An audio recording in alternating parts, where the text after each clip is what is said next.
atau di praktek di pertemuan ke-10. Setelah kita mengikuti pelatihannya dan kita melihat langkah-langkahnya ya, di langkah yang pertama kita buktikan apakah kita sudah bisa baca kitab minimal 80% dengan langkah yang pertama mencari bagian mabni, yaitu bagian halaman 2, 3, dan 4 atau kosakata yang selalu diulang, yang bahkan kita hafal dan pasti kita tahu kelompoknya.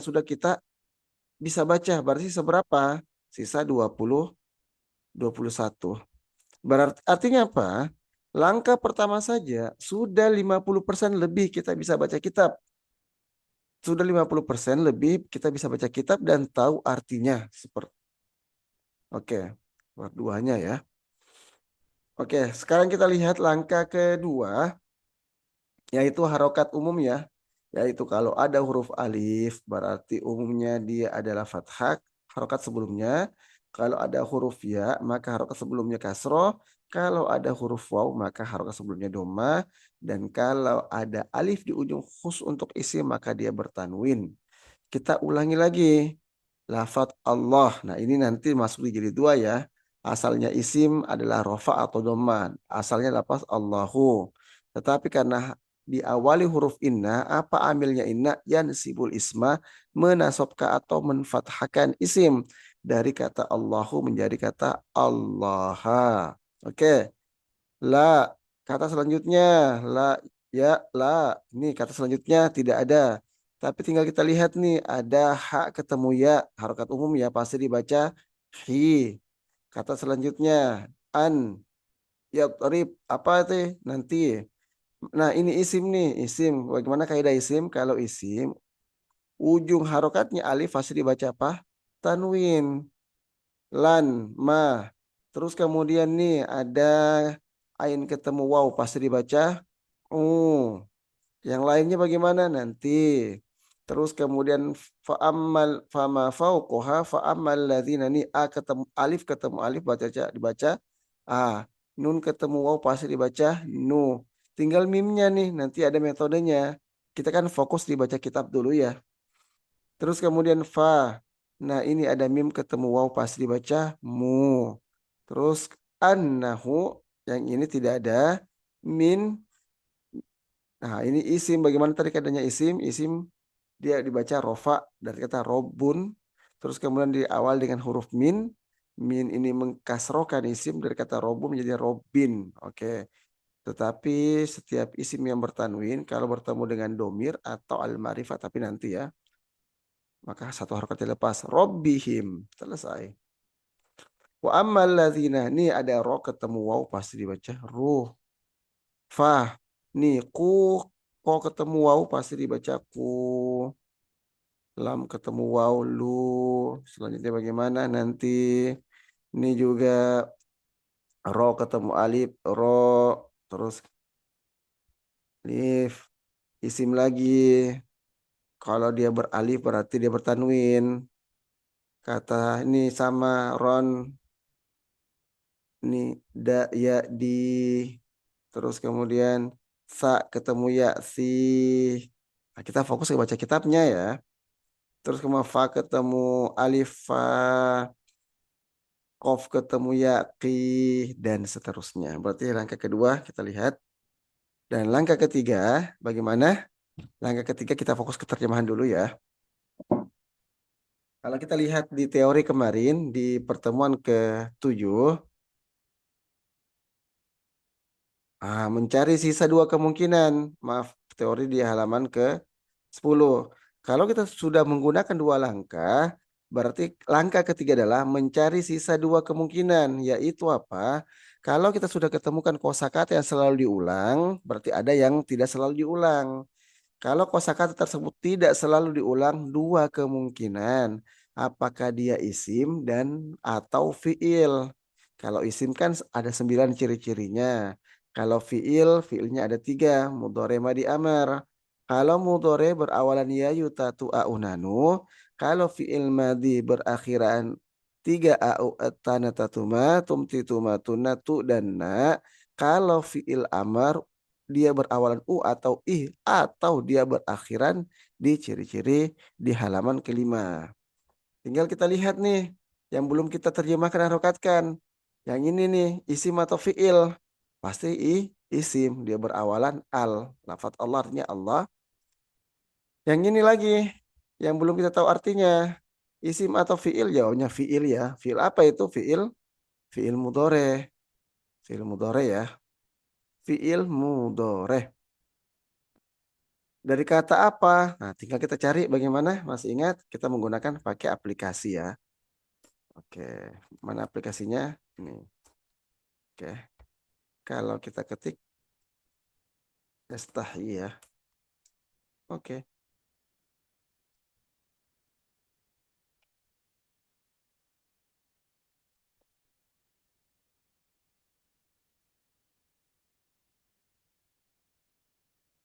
oke. Dari kata apa tadi? Yastah. Taruhlah yang begini ya.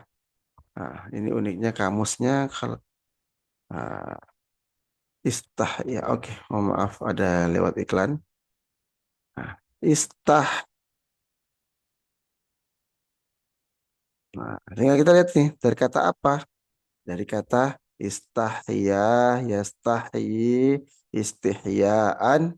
Kalau begini kan tinggal kita copy ya, baru ditimbang. Dan kita lihat teman-teman sekalian, gampang ya. Setelah itu tentukan domirnya. Nah, gampang ya. Di tabel atau di halaman kelima, setiap fiil mudhari yang berawalan ya berakhiran. Tidak berakhiran berarti domirnya pasti wah. Dia enggan atau dia malu. An. Nah, ini lagi nih, tinggal kita tulis nih ya do robah. Bagaimana cara bacanya? Kan kalau dalam kamus kan sudah ada petunjuknya ya. Ya dorobah. Kita klik lagi. Bagaimana cara bacanya dan artinya bagaimana? Ya, oke. Ya do ro ba. Kita enter. Artinya apa? Menjadikan ya. Oke, ya dorobah.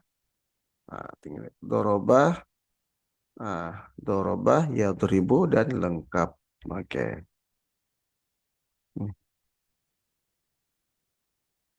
Bagaimana cara menimbangnya? Nah, tinggal kita copy, pakai, terus kemudian mentasrifnya ya. Gimana? Masih ingat? Kita paste dari kata apa? Tadi do, ro, ba. Nah, ada dua wazan ya. Do ribayat robu, ada do robayat ribu. Ada tiga nih bahkan. Nah, kita lihat timbangannya bagaimana. Dari fi'il madi, doroba, doroba, dorobu, dorobat, dorobata, dorobena, dorobata, dan seterusnya. Fi'il mudhari'nya, yadribu, yadribani, yadribuna, tadribu, tadribani, yadribna. Fi'il amarnya, idrib, idriba, idribu, idribi, idriba, idribna. Lengkap, alhamdulillah. Oke. Terus kemudian, an yadriba masalam ma ba'udatan. Langsung saja ya.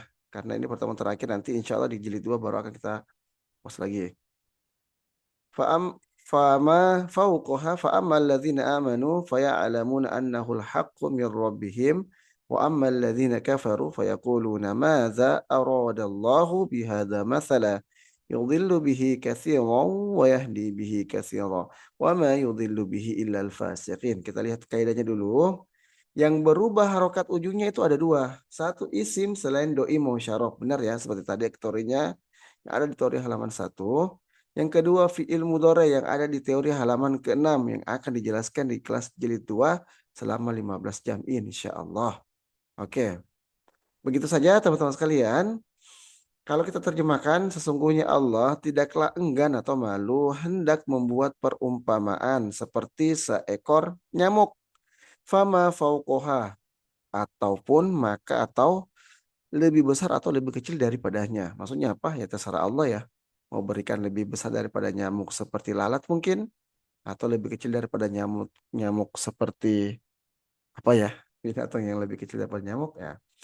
Maka ada dua pengetahuan atau dua pendapat. Fa'amal ladzina amanu faya'lamuna annahu al-haqqu min rabbihim. Maka adapun orang-orang yang beriman, maka mereka mengetahui sesungguhnya perumpamaan tersebut adalah hak dari atau di sisi Allah Subhanahu wa taala.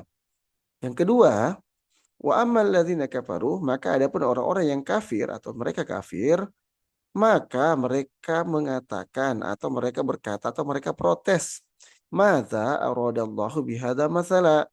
Kenapa sih Allah menginginkan perumpamaan tersebut? Ya, jawabannya terserah Allah ya. Yudhillu bihi katsiran wa yahdi bihi katsiran. Dia Allah menyesatkan dengannya banyak dan dia Allah memberikan petunjuk kepada banyak. Wa ma yudhillu bihi illal fasikin, dan tidaklah Allah menyesatkan dengannya kecuali orang-orang yang fasik. Apa itu fasik? Ah, silakan cari tahu maknanya. Baik. Alhamdulillah cukup sampai di sini teman-teman sekalian. Karena sebenarnya di jilid satu ini di pertemuan ke-9 itu sudah mewakili ya. Hanya saja ini pengulangan untuk dan penguatan sebagai bentuk taukid yang dimana ternyata memang kita buktikan hari ini bahwa ternyata memang ada metode dan juga langkah bisa menerjemahkan 15 juz Al-Quran atau minimal setengah daripada Al-Quran dan juga baca kitab tanpa harokat 80% mulai dari nol. Alhamdulillah hari ini sudah kita buktikan ya dengan beberapa langkah-langkahnya yang dimana dengan catatan kalau kita sudah mengikuti pertemuan 1 sampai pertemuan ke-9 atau sampai ke-10. Sampai jumpa teman-teman sekalian nanti di jilid 2 bagi yang mau melanjutkan karena di jilid itu adalah syarah daripada jilid 1. Tetapi jangan lupa ada tugasnya itu tugas hafalan pertemuan terakhir jilid 1 mencari dua kosakata yang memiliki fiil madih. Jadi dari ayat 1 sampai ayat ke-27 tugas hafalannya adalah mencari dua kosakata yang memiliki fiil madih. Terus kemudian fiil mudhoreh. Terus kemudian dari kosakata tersebut silahkan ditimbang. Ditimbang ya, tapi jangan pakai aplikasi nih. Dari fiil mudhoreh, terus kemudian fiil madi, lanjut ke fiil amr. Dua kata ya, dihafal. Ya, awas jangan pakai aplikasinya. Sebagai syarat bisa mengikuti ujian akhir jilid 1. Karena yang lulus di ujian akhir jilid 1 berkesempatan mendapatkan gelar CALA, itu gelar non-akademik nasional terdaftar dan tervalidasi. Itu saja teman-teman sekalian. Jangan lupa tugasnya. Sampai ketemu di ujian akhir. Kita tutup dengan membaca kafaratul majelis. Subhanakallahumma bihamdika. Asyhadu an la ilaha illa anta. Astaghfiruka wa atubu ilaik. Assalamualaikum warahmatullahi wabarakatuh.